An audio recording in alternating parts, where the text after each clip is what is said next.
Hello everybody, good morning. Welcome back to Lockdown in Lockdown, part 19.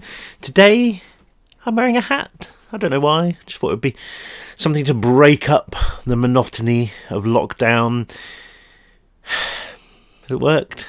Do you feel any more inspired? I don't know. It's actually an awesome hat. I got it when I was in LA last year. I like scary movies. It's this amazing... what do you call it? Like a attraction, I guess. A display in LA of really cool scenes and imaginings from horror movies. Really, really cool. So yeah, my hat and I should say, if I'm going to speak correctly, my hat and I are here. We have a copy of Solitary with us. And yeah, we are going to delve even further into the tunnels beneath Furnace Penitentiary. Alex, Z, and Gary have just been recaptured by the warden and the black suits. And the warden, they saw something really interesting in the tunnels, in the caverns beneath Furnace. It was like strange mutated creatures with silver eyes. Sorry, I still have this horrible cough. And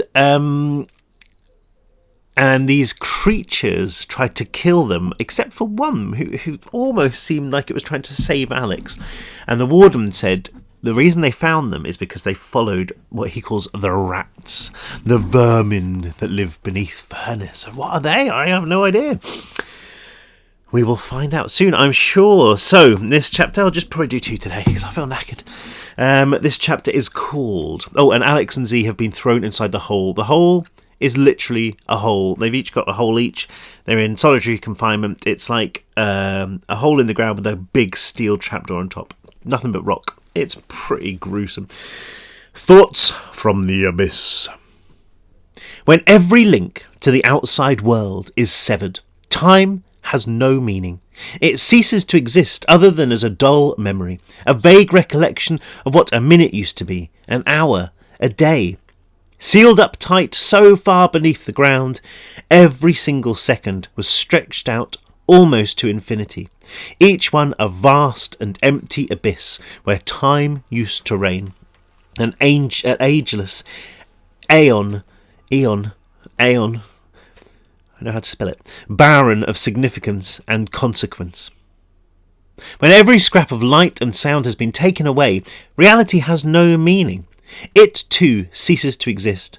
For what is reality other than the accumulation of senses, images witnessed by our own eyes and the noises that enter through our ears? But when all those senses are starved, then the real world fades away like the last frantic gasp of a television programme when the set is switched off. And when reality goes, sanity has no reason. How can your ability to behave in a normal and rational way still exist when nothing normal or rational remains? As soon as reality breaks, as soon as we are separated from the physical world, the cracks begin to appear in our minds. And through them seeps the madness that has always been there, flowing into your skull like a liquid nightmare. I couldn't tell you how long I'd been in the hole before the hallucinations began. Starved of sensory input, my brain began to concoct its own reality, causing phantoms to peel themselves from the darkness of my cell. At first they had no faces, no bodies, other than a swirl of soft white like silk in water. But then they began to solidify, filling out until they resembled people I half recognised. The first to take shape was somebody I haven't thought about in years, Mr. Machem, a teacher I'd had way back in elementary school. He was the one who first made me want to be a magician, back before I gave my life to crime. He performed an impromptu show one rainy lunchtime, and I'll never forget the way he'd always known what everyone's card would be, despite the fact they'd been shuffled back into the pack, even my 8 of spades, which he picked out with a flourish. He strode towards me, as if from a great distance, his features becoming clearer with each step. At first his expression was gentle, smiling at me with fondness the way he had done back in class. But I knew he was a figment of my imagination, and right now I had nothing good left inside me, just hatred of what I had become, what I had done to myself.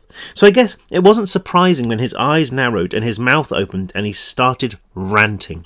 There was no sound in this trick of the mind, but I knew what he was saying. You took your life and wasted it, Alex. All the advice I gave you, all that inspiration, all those hours we spent learning. You wasted my time too, and all for what? You make me sick. I scrunched my eyes closed, but the image remained, projected onto my eyelids instead of the wall. Choking on my panic, I swept my hands in front of my face, and the hallucination responded, exploding into light and drifting in fragments around the cell. It wasn't long before it started coalescing again, this time forming a short, bird-like figure I knew immediately was my Gram. The wraith seemed to struggle to take shape this time, the face twisting to form a nightmare parody of itself that grinned grotesquely at me in a way that my mum's mum never would have done. To think of everything your parents did for you, that all we did for you. We all did for you, and how did you pay us back? By breaking our hearts. How could you do that to your own mother? I wanted to argue, wanted to plead my innocence, but I was as guilty as they came, and those crimes I never would have dreamed of committing on the outside, assault, arson, even murder when I'd sent that kid Ashley falling to his death, Furness had brought out of me all too easily. There could be no doubt about it. I was evil, rotten to the core. My Gram's spectral form seemed to nod at my confession, then broke apart by itself. It wasn't long before it swept into focus again, and I turned my back on it, unable to bear any more tirades from the people who had once loved me. But there was no stopping it. How could I hide when the only things that existed to me were my thoughts and the abyss? I counted 10 people in the procession that drifted through my cell, all with variants of the same message. The last 3 were my mum, my dad, and Toby, my friend from school, my dead friend from school, who materialised together and spoke as one. What they said seemed to carve out a little of my soul, and even though I forced myself to forget their words as soon as they had faded, I could never get rid of the way they made me feel. I gritted my teeth, clenched my fists so tight I could feel the sting of nail against palm.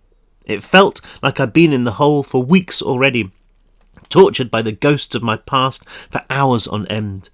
But for all I knew, it could have taken place in one of those gaping seconds, one single tick of a clock, stretched to eternity by the horrors it contained. Because time had no meaning, reality had no meaning, sanity had no meaning, and when everything else has been taken away, you have no meaning. You simply don't exist. I didn't think I was going to survive that first hour, first second, first day, but there must have been a part of my mind that wasn't convinced I was wicked. Somewhere deep inside me, past all the chaos, all the anger, the kid I'd once been still remained, and he wasn't going to let me be consumed by my own nightmares. Another figure began to form from the spots of white light in my cell, right by my side. I shied away from it, unable to bear another attack, but instead of hounding me with screams and accusations, this one seemed to laugh, a gentle chuckle that was so alien to me that at first I couldn't even work out what it was. "Would you look at the state of yourself?" the voice said. I recognised it straight away. Snapping my head around, I saw Donovan crouched beside me, his dark skin now glowing like some corny Christmas angel. Light seemed to spill from his eyes, pushing back the walls of the cell and the heavy curtain that had dropped over my thoughts. "It's a good thing there ain't no windows in here. You look like a dog's ass." I laughed, another unrecognisable sound, but it soon died away. "I'm a bad person, Dee," I said, my voice slurred beyond recognition, but clear enough in my head. "I deserve to be here." Donovan reached up a hand and slapped me around the back of the head. I couldn't feel it, but the touch seemed to chase even more of the cold shadows from me, leaving a welcome warmth in their place. If I hear any more of that crap, then I'm going to give you something to cry about, he said, the grin never leaving his face. That's exactly how they want you to feel. Those are the same thoughts that went through my head when I was down here. This room, this pit, it's designed to suck every last bit of strength from you, every last scrap of fight. Why do you think they've been using solitary confinement in prisons for thousands of years? To punish the guilty, the dark part of me replied. To make us weak, Alex, to rip out our spirit, to crush our self-worth, to make us feel like we don't have a right to escape. Because if they do that, then they can pretty much guarantee we'll never want to get out. If they break us, if they break you, they could keep you a prisoner in a place with no walls. You're a good kid, Alex. And you're a figment of my imagination, I mumbled. But I was smiling. I know, he replied. But call me one again and I'll kick your ass. I might not be real, but if I was, I'd be saying the exact same things. Don't give in, Alex. Don't let them win. You beat them once and you can do it again. Don't let this place break you. Keep your mind busy. Keep yourself occupied. Find things to do. If you're doing things, then you still exist. Right? I nodded to his fading form and watched his body dissolve into the darkness like sugar in tea. He was gone, but he'd taken my fear and my futility with him. I know it had just been another hallucination, but it had brought me back from the edge. The voice in my head, masquerading as Donovan, meant that there was a part of me which understood I didn't deserve to be here, which still had faith in me, which knew I had escaped once and could do it again. And it was right. If I kept myself busy, then it meant I was still here, still flesh and blood and bone. It would keep the madness at bay. I started immediately, scrabbling up and using my arms to map out the exact dimensions of my cell. I could just about stretch them from wall to wall, which brought a little relief. It meant that I could probably lie diagonally with a little room to spare. The stone beneath my fingertips was solid, cut as smooth as the walls in the corridor outside. Even to the touch, it conveyed a sense of its strength. It would take dynamite to make a scratch on it, and that's probably all it would do. But there was condensation there, a clammy sheen that felt like sweaty skin. I vaguely remembered Donovan saying he'd survived by licking the moisture from the walls, but I wasn't quite thirsty enough yet. I still felt like I'd swallowed half the river when we jumped. Next, I reached up to the top of the cell, which was less than an arm's length above my head. Feeling the ceiling so low threatened to bring back the claustrophobia, but I kept it at bay by trying to work out the exact size of the hatch, the method by which it had been wedged into the rock. It must have been just wide enough for a body and sealed tight, not even the slightest hint of light creeping through the joint between metal and stone. I remembered how heavy the hatch had been when I'd lifted it. Maybe minutes, maybe hours earlier, and then I'd been pumped with adrenaline. I didn't think I'd have the strength to push it all the way open from below, even if it wasn't locked. I paused, taking a good few breaths of stale, warm air. Then I got down on my knees and started to investigate the floor. Like the walls, it was made of rock, polished flat. It was an unbroken slab, except in one corner where I could feel something metallic set into the surface. Running my hands gently over it, I discovered it was a small grill. I stuck a finger inside, feeling nothing where the floor should be, and realising that this was both my toilet and my air supply. I was grateful. A month doing my business on a watertight stone floor would lead to death by drowning in the most horrible way possible. I hawked up a ball of spit and launched it through the opening, hearing a distant plop. Then I tried to pull on the grill, but it didn't do much more than rattle. It was far too small a gap to escape through. Not that I'd really want to, knowing what was down there. But it might have another use. A weapon, maybe. I pictured myself trying to bludgeon a black suit with a foot-wide iron grill and laughed. It was ridiculous, but it was wonderful. My mind was working, too busy to give the darkness and the loneliness and the madness any room. I placed my hand on the wall that separated my cell from Z's, hoped he was doing the same thing, trying to keep busy, trying to stay real. Then I leaned back, ran a hand through my hair, and tried to come up with a plan. Screams. Panting like an overweight dog, And sweating more than a sumo wrestler in a sauna, I pulled my aching fingers free of the grill and collapsed. It was still in place, but I'd been wrenching it and pushing it and stamping on it and twisting it for what seemed like forever, and its resolve was starting to wane. Another few attempts maybe, and it would be loose. I still hadn't thought of a way to use it, but my mind had been busy with other things. I'd sat for what must have been hours going over everything in my head, trying to make sense of what was happening here. Back in Furness's general population, with all the other inmates, we'd been so focused on getting the hell out that I guess we didn't let ourselves think about the other stuff. The wheezers, the monsters brought back, all bulging muscles and bloody skinned, then somehow turned into black suits. Yeah, those thoughts had been in our heads permanently, but they'd been pushed to the side so that we could give everything we had to the break. Down here, there was nothing else to do but think. I started with the wheezers and their gas masks, stitched into faces that looked so old, so decayed, that they could have belonged to corpses. Eyes like coal, set into dark pits, rubbed red raw. Everything about them was wrong. The way they looked, the way they screamed to each other, the way they moved, all staggered jerks like marionettes being operated by a child. And the way they injected their prey with darkness. They had to be human. I mean, what else could they be? But twisted and broken beyond repair. By age, perhaps? Or were they demons spawned here in the pits of hell? They certainly looked the part, and why else would they take people kicking and screaming down to the bottom of the world, to the pits beneath the prison? It would explain why those victims returned, morphed into freaks with grotesque bodies and appetites to match. What could do that to a human other than a creature of darkness, a demon? It would explain the warden too, because if anyone reminded me of the devil, it was him. But even as I thought it, it sounded crazy. Besides, the thought of the devil and his slaves didn't fill me with one iota of the terror I felt when I thought of the most probable alternative. Science. Shuddering involuntary, I crouched forward again and hooked my fingers through the grill. It rocked back in its socket as if afraid that this time I might pull it free, but after a couple of tugs that almost ripped my arms from my shoulders, it remained stubbornly locked in place.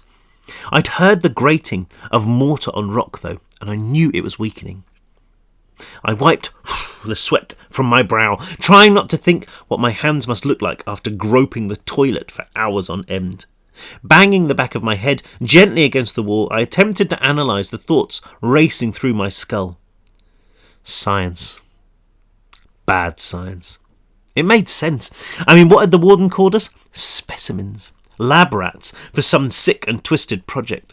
Surely some genetic experiment could be responsible for turning Monty into a creature so muscular it had threatened to burst right out of its stitched skin, so furious that it had broken Kevin into 1,000 pieces barely held together by his prison overalls. Ugh. But then turning Monty from a monster into a black suit? I could feel the thoughts all tumbling together, and shook my head to separate them. Turning to the Weezers again, I wondered if they too had been the result of some kind of gene therapy. We'd covered the basics of biology at school. We'd learned that genes were the building blocks of every living thing. But other than that, it was completely over my head. Although I hadn't been so devoted to my life of crime that I'd missed the stuff on the news about gene maps and all the neat tricks they'd done with mice, like giving them diseases and making them be born with a human ear on their back or an extra kidney, even changing their sex. And if you could do that to a mouse, then why not a kid? I groaned, realising that this theory sounded just as insane as demons stalking the corridors of Hades. It couldn't happen, and what kind of nutcase would want to? Who would go to the trouble of framing innocent kids for murder and dragging them into Furness just to mess with their genes? But my mind kept flicking back to the infirmary we'd passed, the Weezers all marching through the plastic slats like surgeons going to work. Taking another deep breath, I lifted the loose end of the grill and wedged my heel against it. Bracing my back against the wall, I pushed as hard as the space would let me, hearing the metal loose a creak of distress. My foot shifted as the grill bent, but my leg cramped before I could finish the job. I lay still, rubbing the knotted muscles beneath my overalls and waiting for the throbbing agony to subside. Could science explain the creature that had attacked me back in the cavern, and the constellation of silver eyes racing through the darkness, drawn to the smell of fresh blood? And what about the thing that had saved me? I remembered the touch of his skin, so hot it burned me even through my overalls. Science could change somebody's appearance, certainly, but make it feel like there were glowing embers set under their flesh? Surely that was impossible. So what were the rats? Why didn't they cluster around the warden like all his other sick freaks? Why were they running like wild dogs in the lightless tunnels beneath the prison? Each time I thought I had an answer, a million different questions presented themselves. The pain in my calf had dulled to an echo, beating in time to my heart. I tentatively flexed my leg, pointing and rotating my foot like we used to do in soccer after a Charlie horse. The thought inevitably conjured a rush of memories. Sunshine on our backs as we belted the ball up and down the field. Laughter roared out over the world in celebration. I wondered if my old mates were playing now. Wondered who had replaced me at left back and who was taking Toby's shots up front. This time it felt like my mind was cramping, bolts of white-hot pain flashing across the back of my eyes. I growled with anger, a sound that could have come from an animal. Then, suddenly pumped with adrenaline, I began pounding the grill with my feet. After the first dozen strikes, my heels were bruised and bloody, but it only took a couple more blows before the rigid metal popped from its frame. The squeal of rending iron was deafening, and the clatter of the grill as it dropped onto the rock reverberated around my cell like a wasp. But that was one advantage of being in such a tightly sealed space. There were no cries of alarm from outside, no stamp of booted feet on the path above my head. Crouching forward, trying not to put any pressure on my battered feet, I picked up the grill and held it to my chest. It was still useless, but the fact I'd been able to pry it loose was an achievement that brought a grin to my face, so wide that my cheeks were aching. I would have kissed the bloody thing if it hadn't been covered in crap. Instead, to celebrate, I got to my feet and used the toilet, the sound of splashing below giving the pleasant illusion of space. I didn't sit down again straight away, happy to let some blood flow to my legs. While I was standing, I swung the grill at the wall between my cell and Z's. After I'd been in the dark so long, the spark it produced was like a firework going off in my eye, the clang deafening. I blinked, enjoying the spots of light that had burned my retinas. Then I whirled it around again, harder this time, another spark, flashing the cell into life for a fraction of a second, wet, red walls like the inside of a stomach. I stopped, putting my head against the cold stone and waiting for a response. Z must have heard that. Human voices might be too soft to penetrate rock, but I knew sound travelled through solid objects a hell of a lot better than through air. Surely an impact like that must have carried. But there was nothing, not even a scratch. I swung it again, more from frustration than with any hope of response. Then I dropped the grill to the floor. Z! I howled, the volume of my own voice somehow making the panic rise up in my gut. I clamped it before it could get any worse, slapping my palm against the wall before sliding onto my haunches again. A couple of deep breaths calmed me down, and they also brought tiredness, my eyelids drooping as if drawn shut by my last spluttered exhalation. I lay down as best I could in the tiny space, wedging my head in the corner opposite the toilet and stretching my feet out. I wasn't sure if sleep would be able to find me here, hidden so well in the rock, so far underground, but it was on me in seconds. Everything we'd been through since we'd tried to escape had drained me of all but the last gasp of wakefulness, and with a sigh, even that fled, freeing me, if just temporarily, from my tomb. The dream, when it started, was more real than the reality I'd just left. I guess it was bound to be. In the hole I was completely cut off. There was no light, no sound, no connection at all to the everyday world. But in the dream my senses were bombarded with fresh information. It was a wonderful feeling, until I realised where the illusion was taking me. When I did, my hollow groan seemed to settle over me like a thunderhead. I was walking down the corridor of the house where Toby and I had been caught. Although this time Z was there instead, a few metres ahead of me, running at full pelt. He turned in my direction, and the way his face morphed into a grimace of pure fear was like a dagger in my heart. There was something right behind me. I started running too, my pace sluggish, the way it always is in nightmares. Z looked back again, and even though he was gasping for breath, he unleashed a haggard, desperate scream. He reached the door to the living room, now guarded like Furness's infirmary by a curtain of plastic slats. With a choked cry, he swung around and vanished through them, and I followed without thinking, feeling the filthy strips like pondweed on my face.